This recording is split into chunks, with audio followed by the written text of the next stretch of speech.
সম্প্রতি উত্তরপ্রদেশের সাম্বালে একটা মসজিদ সার্ভে করতে গিয়ে সেখানে তদন্তকারী টিম, সার্ভে টিম আর পুলিশ ওখানে গিয়ে জয় শ্রীরাম স্লোগান দিচ্ছে। সেটা মুসলিমরা বিরোধিতা করতেই আহ, তাদের উপর গুলি চালিয়ে দিল, 5 জন তরতাজা যুবককে মেরে দিল। এটা ঘটনা এরপর প্রত্যেকে জানে। আমরা দেখেছি বিজেপি ক্ষমতা আসার লাগাতার মুসলিমদেরকে বিভিন্নভাবে বিরক্ত করা হচ্ছে।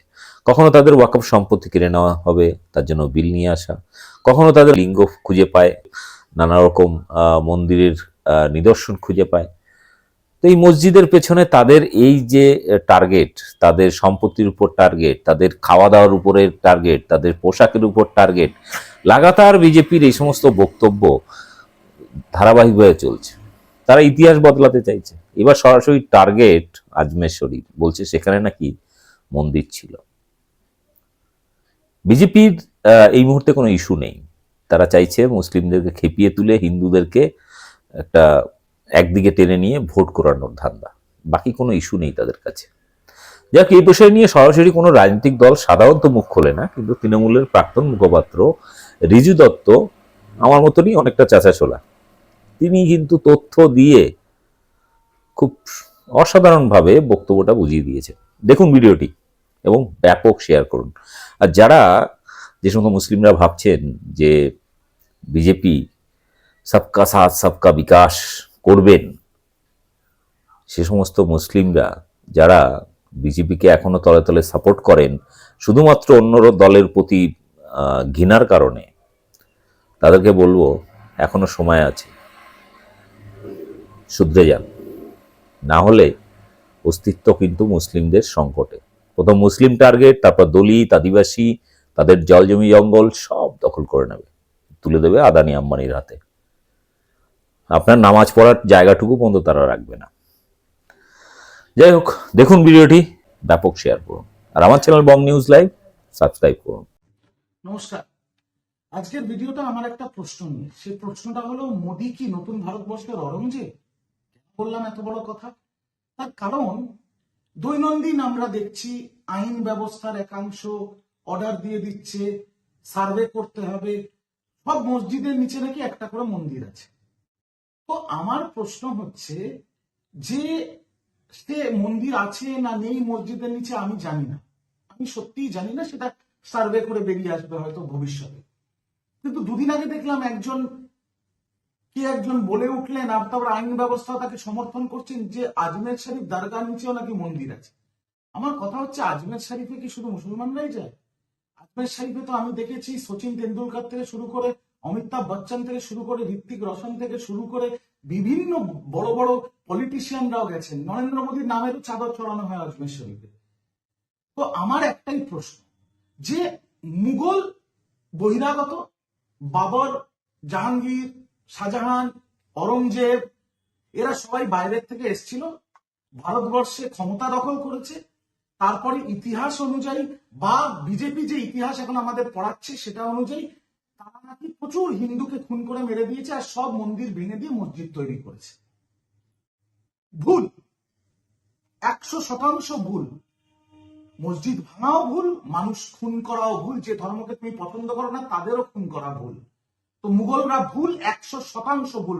মুঘলরা খুনি, মুঘলরা দোষী। কিন্তু এবার বিজেপি নিজেদের ভোটের রাজনীতি ফায়দা তোলার জন্য বা ভোটের রুটি সেঁকার জন্য বিজেপি যে নোংরামিটা শুরু করেছে, কি নোংরামি শুরু করেছে? বিজেপি বলছে আমরা ওই পুরনো ইতিহাস এখন পরিবর্তন করব।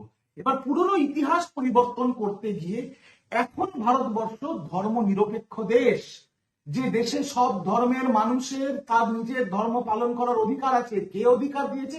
ভারতবর্ষের সংবিধান। সংবিধানের 26 নম্বর আর্টিকেলে সেটা পরিষ্কার লেখা আছে।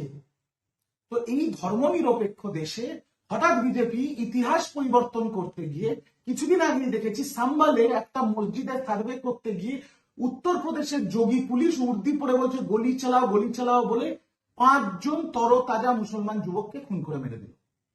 আপনাদের একটা তথ্য দিই, বিজেপি সরকারে আসার পরে এখনো অব্দি টোটাল 1.5 লক্ষ বাড়ি বুলডোজ করে ভেঙে দিয়েছে, যাদের মধ্যে 99% বাড়ি হচ্ছে সংখ্যালঘুদের। আর এই 1.5 লক্ষ বাড়ি বুলডোজ করে দেওয়ার জন্য 7,38,000 এই ভারতবর্ষের নাগরিক রাস্তায় বসে গেছে, রাস্তায় বসে গেছে। এই হিন্দু মুসলিম করতে গিয়ে চারিদিকে ভারতবর্ষে আগুন জ্বলে যাচ্ছে। একদিকে বিজেপি বলছে সবকা সাথ সবকা বিকাশ, আর অন্যদিকে যখন ভোটের সময় আসে তখন বিজেপি নেতারা মুসলমানদের থেকে বড় বড় টুপি পরে ভোট ভিক্ষা করতে চলে যাচ্ছে মসজিদে। আর যেই ভোট শেষ হয়ে গেল তখন মুসলমানদের আর সহ্য করতে পারছে না, মুসলমানরা নাকি দেশদ্রোহী, মুসলমানরা নাকি এই ভারতবর্ষে থাকার যোগ্য নয়, তাই এটাকে আমরা মুসলমানদের যত ধর্মা ভাবাবেগের জায়গা আছে তার উপরে আঘাত আনতে হবে, হয় ওয়াকফ বিল বদলাতে হবে, নয় সব মসজিদের ভেতরে যদি মন্দির থাকে তাহলে সব মসজিদ ভেঙে দিয়ে সেখানে মন্দির গড়ে তুলতে হবে। এটা তো সংবিধান বিরোধী কাজ, এটা তো সংবিধান বিরোধী কাজ, এটা ভারতবর্ষের যে ধর্ম নিরপেক্ষতা সেই বিরোধী কাজ।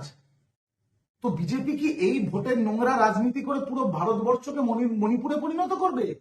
আর আমার ওই আবার প্রথম প্রশ্ন, যে জন্য এই ভিডিও, যে অরঙ্গজেব যদি মানুষ হিন্দু খুন করে থাকে সেটা যেমন ভুল অন্যায়, আর অরঙ্গজেব একটা নৃশংস খুনি, অরঙ্গজেব যদি মন্দির ভেঙে মসজিদ তৈরি করে থাকে সেটা যদি অন্যায়, অপরাধ, ধর্মীয় ভাবাবেগের উপর আঘাত হয়, তাহলে ধর্ম নিরপেক্ষ দেশে মোদী এবং মোদীর নেতারা লম্বা লম্বা টুপি পরে ভোটের সময় মুসলমানদের কাছে ভোট ভিক্ষা করবে, আর তারপরে মুসলমানদের ভাবাবেগে আঘাত করবে, ওয়াকফ বিল বদলানোর চেষ্টা করবে, আল্লাহর সম্পত্তি ছিনিয়ে নেওয়ার চেষ্টা করবে, তারপরে বিভিন্ন আইন ব্যবস্থার একাংশকে কাজে লাগিয়ে সব মসজিদে গিয়ে সার্ভে করিয়ে মসজিদ ভেঙে মন্দির তৈরি করবে, উর্দি পরে বিজেপির পুলিশ, যোগীর পুলিশ মুসলমানদের গুলি করে হত্যা করবে। তাহলে আমার একটাই প্রশ্ন, মোদী আর অরঙ্গজেবের মধ্যে পার্থক্যটা কোথায়? পার্থক্যটা কোথায়? তাহলে যে অরঙ্গজেব সেই এখনো মোদী, শুধু জার্সিটা বদলে গেছে। বাকিটা আপনারা কমেন্টে জানান, আপনারা বিচার করুন। একটা জিনিস মনে রাখবেন, আজকের দিনে এই ভারতবর্ষে একমাত্র সংখ্যালঘু হচ্ছে ভারতীয়রা। ভারতবর্ষের একমাত্র সংখ্যালঘু এখন শুধু ভারতীয়রা, বাকি কেউ হিন্দু, কেউ মুসলমান। কি বলবো, আর কিছু বলার নেই। ভালো থাকবেন, সুস্থ থাকবেন। তৃণমূল কংগ্রেস জিন্দাবাদ, মমতা ব্যানার্জি জিন্দাবাদ, অভিষেক ব্যানার্জি জিন্দাবাদ। জয় বাংলা, ধর্ম নিরপেক্ষ শান্তির বাংলা। জয় বাংলা।